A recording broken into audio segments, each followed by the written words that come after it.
The silence at Althorp House isn't like the silence anywhere else in England. It's a heavy, historical quiet, the kind that comes from 5 centuries of aristocratic weight and the presence of a ghost that still commands the world's attention. But in the early months of 2026, that silence was shattered by a digital thunderclap that originated from within the very walls where Princess Diana once played as a child. It wasn't a leaked memo or a palace source whispering to a tabloid. It was a cold, calculated, and devastating strike from Charles Spencer, Ninth Earl Spencer. He didn't just disagree with a media project. He detonated a bomb at the very core of the Sussex brand. For years, Meghan Markle and Prince Harry have navigated the treacherous waters of global fame by leaning on one singular, powerful foundation, the memory of Princess Diana. It was their get-out-of-jail-free card, their source of legitimacy, and their most bankable asset. But as the world prepares for the 30th anniversary of Diana's passing in 2027, the man who holds the keys to her real story has finally slammed the gates shut. In 4 words that are currently sending shockwaves through Hollywood and London alike, is this a joke? Charles Spencer didn't just reject a Netflix proposal. He effectively declared war on what he calls the unscrupulous exploitation of his sister's sacred legacy. This is the story of how a multi-million-dollar media empire, built on the foundations of another woman's suffering, began to crumble under the weight of a brother's protection. To understand why this moment is so seismic, you have to understand the man who delivered the blow. Charles Spencer is not just another minor royal relative living on the fringes of the Windsor Circle. He is the high priest of the Diana legacy. While the royal family manages the official history of the Princess of Wales, the titles, the public duty, the crown-sanctioned version of her life, Charles Spencer guards the woman herself. He guards the sister, who became the most hunted person of the modern age. He is the man who looked the royal family in the eye during his 1997 eulogy and pledged that her blood family would ensure her sons were brought up with the soul and sensitivity she cherished, rather than the cold rigidity of the monarchy. Althorp isn't just an estate. It's a fortress of memory. Princess Diana isn't buried in a royal vault or a public cemetery. She rests on a quiet island, surrounded by trees she loved, on an estate that has belonged to the Spencer family for over 500 years. And Charles Spencer is the one who decides who gets access to it, that island, and who gets to tell the story of the woman who rests there. For decades, he has been a silent, watchful guardian, intervening only with surgical precision. But something changed in the last few years. According to psychological analysts who study the Spencer-Windsor dynamic, Charles Spencer has reached a breaking point. He has watched from the sidelines as his sister's life and trauma have been repackaged into marketable content, sold to the highest bidder by the very people who claim to be honoring her. His recent public rejection isn't just a business decision. It's an act of ancestral defense. The catalyst for this conflict was a project that was supposed to be the Great Reset for the Duke and Duchess of Sussex. By early 2026, the Sussexes found themselves in a precarious position. Their Spotify era had ended in a public mess, with executives reportedly calling them grifters. Their lifestyle brand, American Riviera Orchard, was struggling to gain the high-end momentum they had expected. Even Prince Harry's polo documentary and Meghan Markle's cooking show were being described by industry insiders as lackluster and uninspired. They needed a hit. They needed a blockbuster that would justify their massive multi-year deal with Netflix. The solution seemed obvious: the 30th anniversary of Princess Diana's death in 2027. Netflix executives, hungry for a tentpole series that could capture global subscriptions, reportedly proposed a multi-episode epic. This wasn't intended to be a dry historical documentary. It was designed as a spiritual successor narrative. The goal was to draw a direct and unmistakable line between the challenges Princess Diana faced in the 1990s and the challenges Meghan Markle faces today. The script reportedly aimed to position Meghan Markle not merely as a member of the royal family, but as the modern incarnation of Diana's struggle against an uncaring system and a hostile press.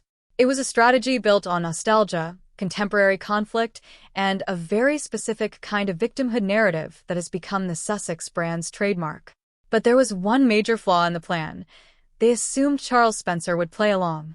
When Netflix approached the Earl for his cooperation, they weren't simply looking for an interview. They were looking for the golden ticket. They wanted access to Althorp House, confidential family archives, and the very essence of Princess Diana's upbringing. Involvement from Charles Spencer would have given the project a level of legitimacy that Prince Harry and Meghan Markle could never provide on their own. It would have signaled to the world that the Spencer family approved of the comparison between the two women.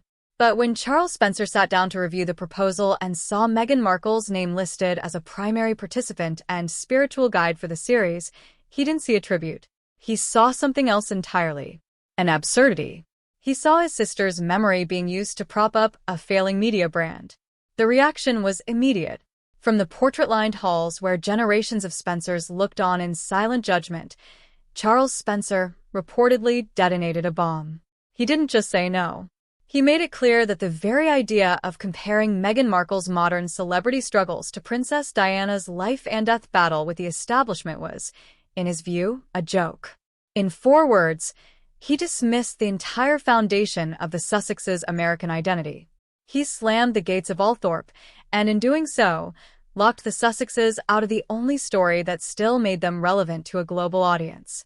This rejection didn't happen in a vacuum. It was the result of years of observation by the Spencer family. Critics and royal watchers have even coined a term for what they believe has been unfolding: Diana cosplay. This isn't simply a matter of a daughter-in-law occasionally honoring her husband's late mother. It has been described as a prolonged and deliberate effort to absorb the princess's aura. The patterns, critics argue, are too consistent to be accidental. Think back to the jewelry. It began with the aquamarine ring at the wedding reception, a heartfelt tribute. But then it became a procession.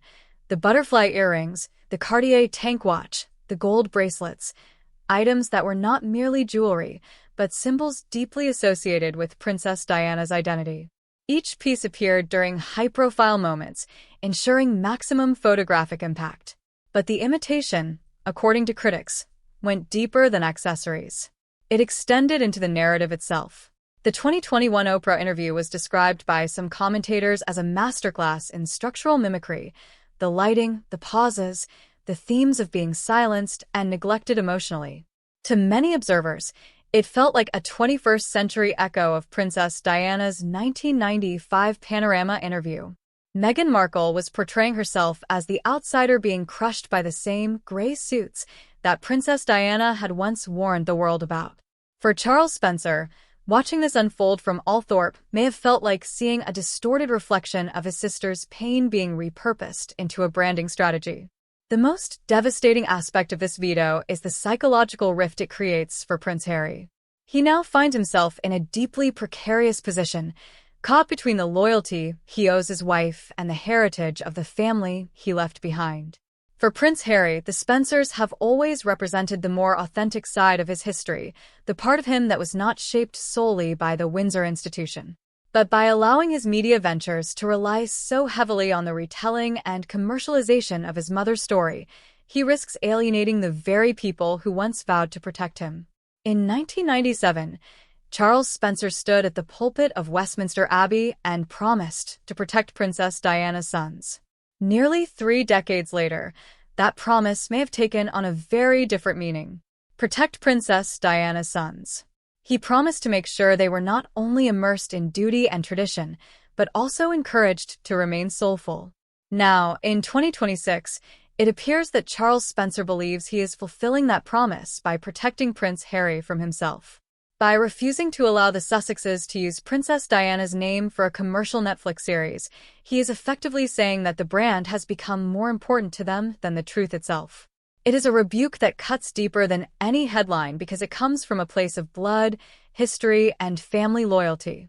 The chasm between the two brothers, Prince William and Prince Harry, is also deepened by this conflict. Prince William has reportedly been frustrated for years over what he sees as the commercialization of their mother's memory. Now, for the first time, he and his uncle Charles Spencer appear to be in complete public alignment. That leaves Prince Harry increasingly isolated, drifting within a narrative that even members of his own family have publicly ridiculed. In the cold world of Hollywood, perception is reality. And right now, The perception surrounding the Sussex brand is that it may be becoming unbankable.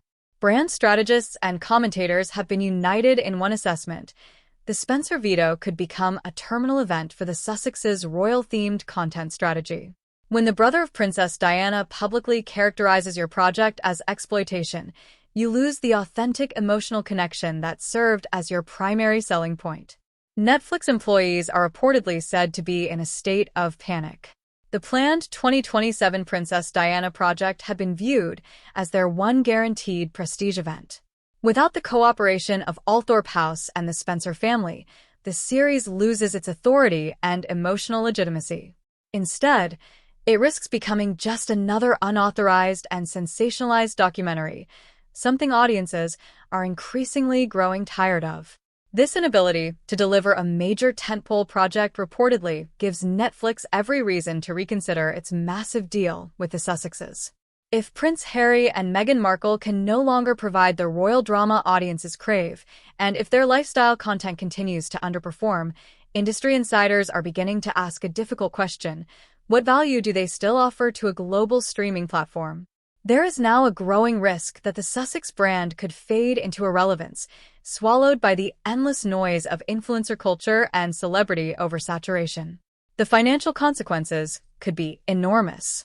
The Sussex lifestyle reportedly depends on a continuous stream of high-level media income, the kind only elite entertainment contracts can provide.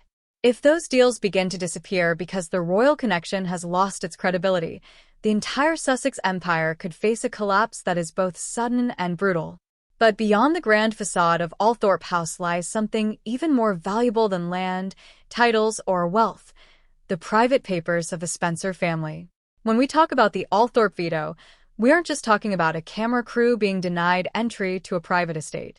We are talking about the loss of the holy grail of royal content. Sources close to the planned 2027 Netflix project reportedly revealed that producers were banking on access to Princess Diana's personal handwritten diaries and private home movies that had never been seen by the public. This was the leverage Meghan Markle and Prince Harry were counting on to make their series the definitive account of Princess Diana's life.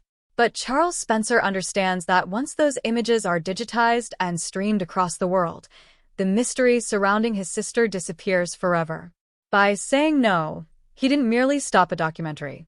He protected the final remaining fragments of Princess Diana's privacy from being transformed into background footage for a streaming giant. The refusal to grant access to these archives was a tactical masterstroke.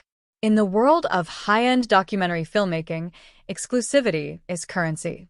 Without never-before-seen footage, a project about Princess Diana risks becoming just another recycling of familiar headlines, a clip show that cannot justify a multi-million-dollar price tag. For Meghan Markle, this reportedly represented the key to proving she was the chosen storyteller of Princess Diana's legacy.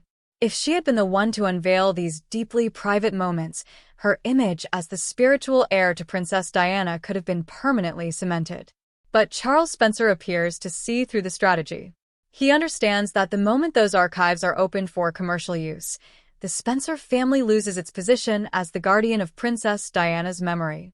In doing so, he has effectively weakened the Sussex's strongest advantage, leaving them with a narrative that critics increasingly describe as hollow. While Charles Spencer has been the public face of this rejection, many royal insiders believe he is not acting alone. There are growing whispers within royal circles that a quiet alliance has formed between the Earl Spencer and his older nephew, Prince William. For years, public attention has focused almost entirely on the rift between Prince William and Prince Harry. But behind the scenes, observers believe the relationship between the Spencer family and the future king has quietly grown stronger. Prince William, who is famously protective of his mother's image, has reportedly remained in close contact with Charles Spencer regarding the proposed Netflix project. This is no longer viewed simply as a family disagreement. It increasingly resembles a coordinated defensive strategy. By aligning with Charles Spencer, Prince William has reportedly found a way to block the Sussex's commercial ventures without requiring an official palace statement. It is a move that many commentators describe as both brilliant and brutal. If the palace itself blocked the documentary, critics could frame it as censorship. But if Princess Diana's own blood family refuses cooperation, it appears instead as a matter of family honor and personal protection. That leaves Prince Harry in an extraordinarily difficult position. He cannot publicly attack his uncle without appearing disrespectful toward his mother's family. And he cannot openly challenge Prince William without reigniting the feud narrative that many members of the public are increasingly exhausted by. The Althorp Veto is now being viewed by some royal analysts as the first major victory for this emerging alliance, proof that when it comes to protecting the legacy of the Princess of Wales, the Spencer family and the future king may now be speaking with one voice. The impact of this rejection is no longer limited to London. It is reportedly sending shockwaves through Montecito and the executive boardrooms of Los Angeles. In Hollywood, success attracts success, but failure spreads quickly. For years, Meghan Markle was viewed as a bridge between the ancient world of royalty and the modern machinery of celebrity culture. But that bridge was built on one critical assumption, that she still had privileged access to the royal story the world desperately wanted to hear. The royal keys. Now that the Guardian of Althorp has publicly questioned her authenticity, Hollywood elites are reportedly beginning to view the Sussex brand through a far more cynical lens. The growing concern among A-list circles is brand contamination.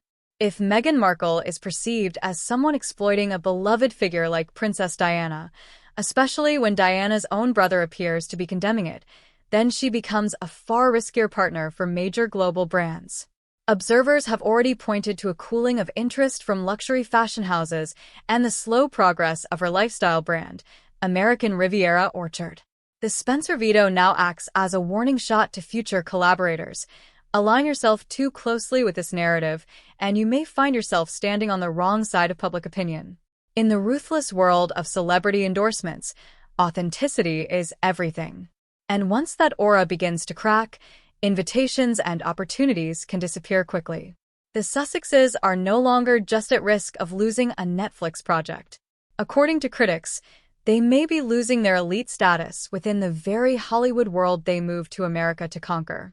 To fully understand why Charles Spencer appears so deeply disturbed by the comparisons between Meghan Markle and Princess Diana, it is necessary to revisit the original trauma, the infamous 1995 Panorama interview. In the years following that explosive broadcast, investigations revealed that Princess Diana had effectively been manipulated into participating through forged documents and psychological pressure. Charles Spencer himself was the person who introduced Princess Diana to the journalist involved, a burden many believe he has carried with guilt ever since. He witnessed firsthand how his sister's vulnerability was transformed into ratings gold.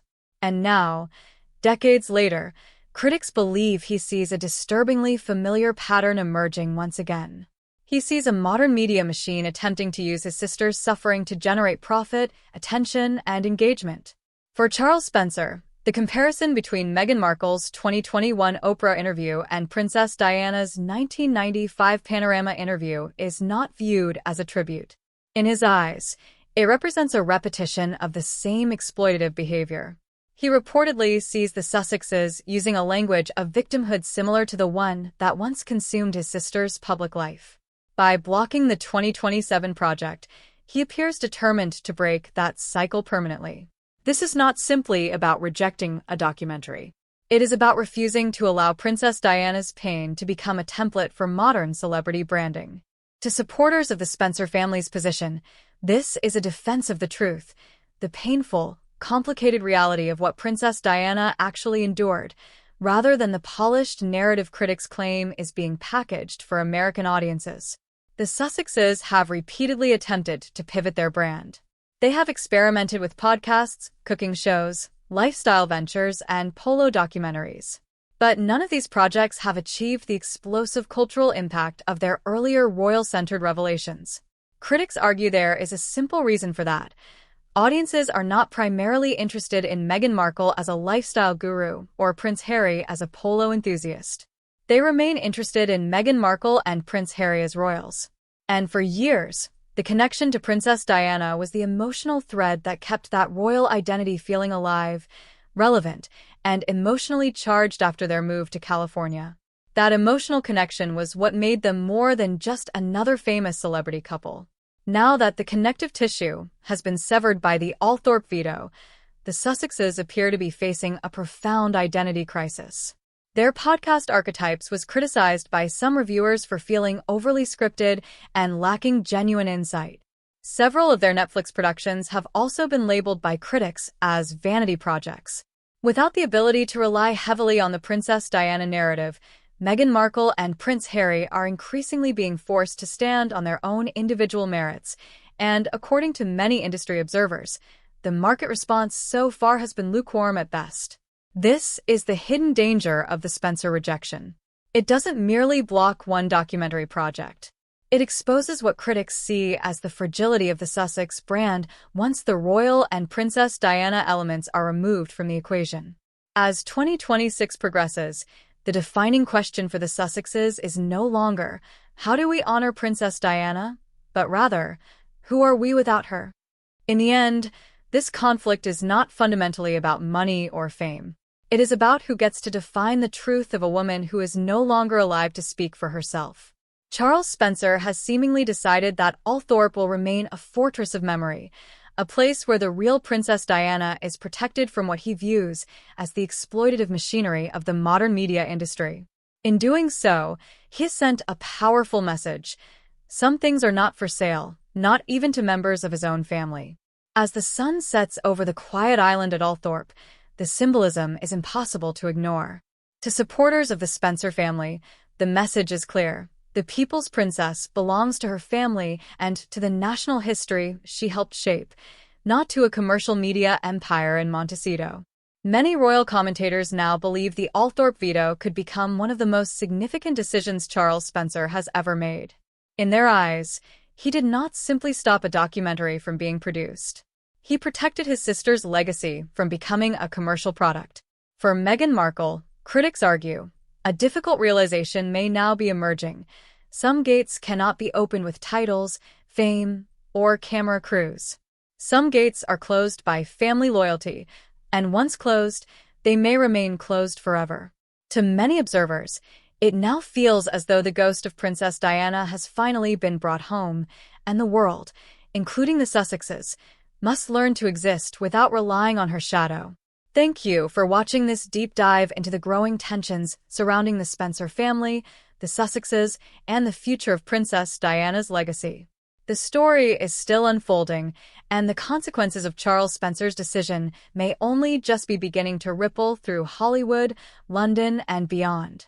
What's your perspective on the reported alliance between Prince William and Charles Spencer? And do you think the Diana card is finally out of play? Let us know your thoughts in the comments below, and stay tuned for more updates as this royal drama continues to evolve.